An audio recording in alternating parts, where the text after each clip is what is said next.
தமிழகம் கர்நாடகா இடையே 6 நாட்களுக்கு பிறகு போக்குவரத்து சேவை மீண்டும் தொடங்கியுள்ளது. இது குறித்த விரிவான தகவல்களை நமது செய்தியாளர் ஜெகநாத்திடம் கேட்கலாம். ஜெகநாத், முதற்கட்டமாக தற்போது எத்தனை பேருந்துகள் இயக்கப்படுகின்றன? மீண்டும் பேருந்து சேவை துவங்கியது குறித்து பயணிகள் என்ன கூறுகின்றனர்? கடந்த 5 நாட்களாக கர்நாடகாவில் தொடர்ந்து நடைபெற்று வந்த ஆர்ப்பாட்டங்களால் இரு மாநிலத்திலேயே தொடர்ந்து பதற்றம் ஏற்பட்டு வந்தது. இதன் காரணமாக தமிழகத்தின் பல்வேறு மாவட்டங்களிலிருந்து ஓசூர் வழியாக பெங்களூருக்கு இயக்கப்பட்ட வந்த சுமார் 800 பேர்கள் நிறுத்தப்பட்டிருந்தது.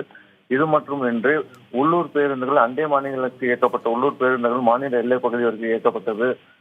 தமிழக பதிவெண் கொண்ட வாகனங்களும் தடுத்து நிறுத்தப்பட்டிருந்தன.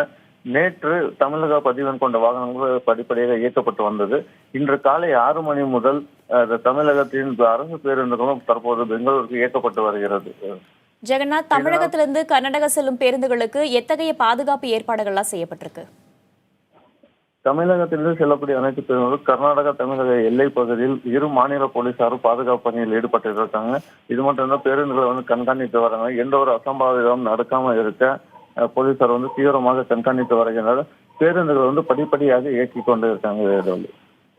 ஜெகநாத், இப்ப மக்களோட இயல்பு வாழ்க்கை தற்போது எப்படி இருக்கு? கடந்த 5 நாட்களாக மக்கள் வாழ்க்கை பெரிதும் பாதிக்கப்பட்டிருந்தது. ஏனென்றால் மாநில பகுதியான எல்லை பகுதியான ஜூஜிவாடியில் இறக்க விடப்படும். அங்கிருந்து சுமார் 2 கிலோமீட்டர் நடந்து சென்று அத்திப்பள்ளியில் பேருந்து குறித்து செல்ல வேண்டிய சூழ்நிலை ஏற்பட்டிருந்தது. இதனால் பொதுமக்கள், பயணிகள், பள்ளி கல்லூரிக்கு செல்வோர், இது மட்டுமின்றி மருத்துவமனைக்கு செல்வோர் எல்லாம் மிகுந்த பாதிப்புக்குள்ளாயினர். இந்த நிலையில் இன்று காலை முதல் பேருந்துகள் இயக்கப்பட்டு வருவதால் பயணிகள் மிகுந்த சந்தோஷத்தில் இருக்காங்க. மோகன்ராஜ்.